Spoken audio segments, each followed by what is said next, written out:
Bonjour, bonjour, bonjour. Alors, c'est juste pour vous dire de faire attention à vous. De vous laver les mains régulièrement. C'est pas la blague. D'éviter les collets serrés. D'accord? Quand on dit 1 mètre, c'est 1 mètre. Moi, quand quelqu'un me colle, il dit que monsieur, poussez-vous là-bas là. Quand on dit 1 mètre, c'est 1 mètre. J'ai des gels hydroalcooliques dans mon sac à main, au bureau, à la maison, partout. Dans la voiture. Et je ne rigole pas avec l'hygiène.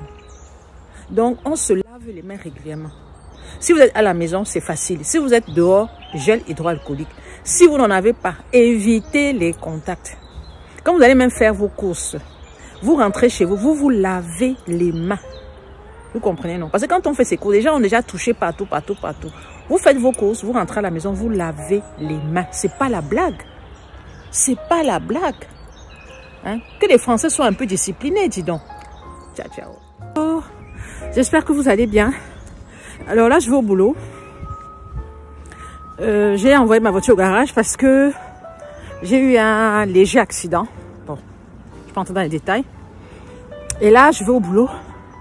Et je vais vous montrer comment les rues sont désertes. Je vais prendre le bus. Ça fait combien d'années que je n'ai plus pris le bus? Quand on a la voiture, on oublie même le bus. Donc là, je vais prendre le bus. Il est 8 h moins. Il n'y a personne. En général, à cette heure-ci, les enfants sont sur la route. Les bus d'école, les bus scolaires sont plein bondés. Là, il n'y a pas de circulation. Franchement, c'est calme, mais de chez calme. C'est marrant, hein? Voilà. Donc, c'est parti. Je vais entrer dans le bus, mais en caméra cachée, pour voir si les passagers respectent la distance de 1 mètre à 1,50 m. Ce qui n'est pas toujours évident. Et puis là, je vais vous montrer la route. Voilà. Là, je suis sur la route. Je suis en train d'aller au boulot. Ça fait bizarre, hein? En général, je prends ma voiture. Mais là, je marche. Bon, ça fait pas plus de mal. J'espère récupérer mon véhicule, au moins un véhicule de prêt, dans la journée ou demain, jeudi. Donc là, vous voyez, il n'y a personne sur les routes. Je dis bien personne sur les routes. Personne, aucun piéton. À cette heure-ci, on voit souvent les mamans avec les enfants. Il y a un peu de vie, quoi. Et là, c'est la mort. Il n'y a personne. Vous comprenez? Il n'y a personne. Donc voilà. Ça fait du bien de marcher. Quand on a la voiture, on oublie parfois la marche à pied. Et c'est pas plus mal, hein?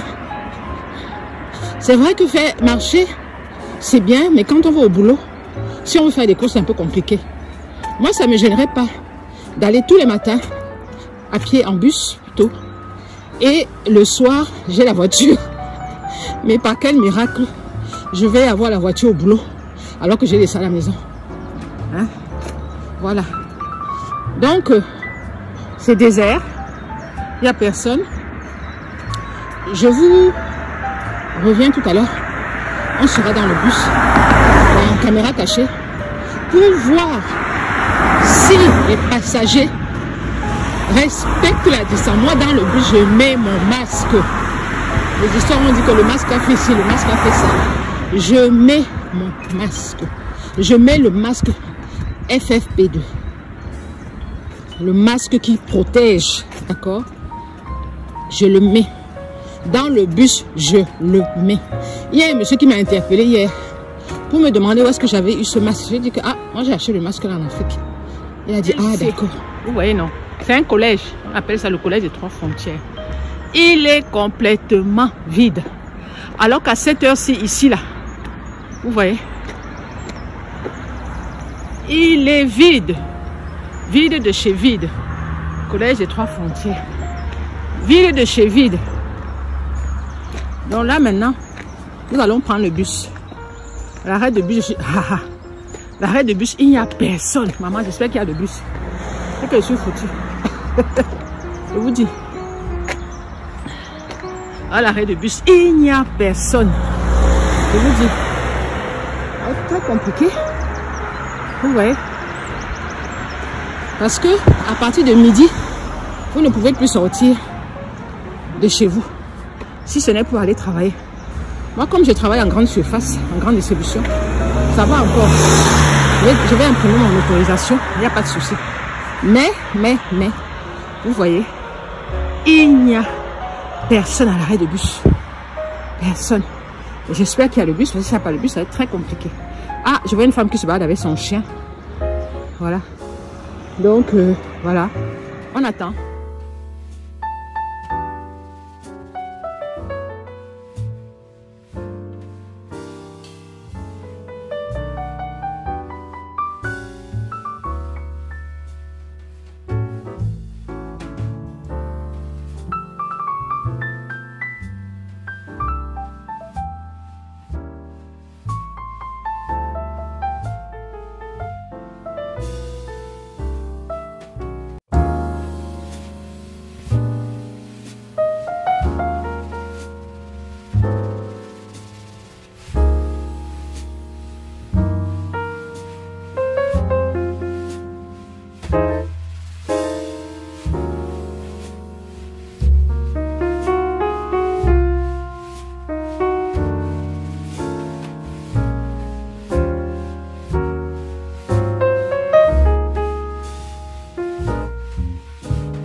Donc là, vous avez la carte. Hein. Je vous ai mis le lien en barre d'infos.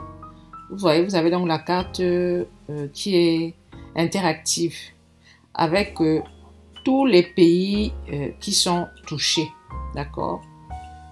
Donc, par exemple, là, vous avez l'Afrique. Et plus le rond est grand, plus le nombre de cas est important. Là, on va cliquer sur l'Afrique, par exemple. Et vous voyez, si on clique encore plus, vous voyez, là, par exemple, au Nigeria, on dit qu'il y a un cas. Donc, quand vous appuyez là, 3 cas confirmés. Vous voyez, non. Par exemple, au Cameroun, on appuie là, 10 cas confirmés. Au Congo, on appuie là, 3 cas confirmés. Vous voyez, par exemple, en Égypte, 196 cas confirmés. 32 ont retrouvé la santé et il y a encore 158 malades. Franchement, c'est vraiment bien fait. Et là, alors, quand vous allez ici, voilà, là, vous voyez, là, le gros rond, là, vous voyez le gros rond, c'est Yubel en Chine, 67 800 cas confirmés. Donc, franchement, c'est une carte qui est super bien faite et qui a été mise au point par qui a été mise au point aux États-Unis. Je pense par une école, par des ingénieurs en fait. Et c'est vraiment bien fait. Donc voilà à peu près un exemple de points très touchés dans le monde. Vous voyez ici c'est la Chine, l'Italie, l'Iran, l'Espagne, la Germanie, l'Allemagne, la Corée du Sud et la France et les États-Unis. Vous voyez. C'est vraiment... N'hésitez pas à aller télécharger cette carte. Par contre, vous ne pouvez pas la télécharger sur votre portable, mais vous pouvez la voir sur votre ordinateur. Donc, je vous mets le lien en barre d'infos. Alors, soyez vigilantes. Bye bye.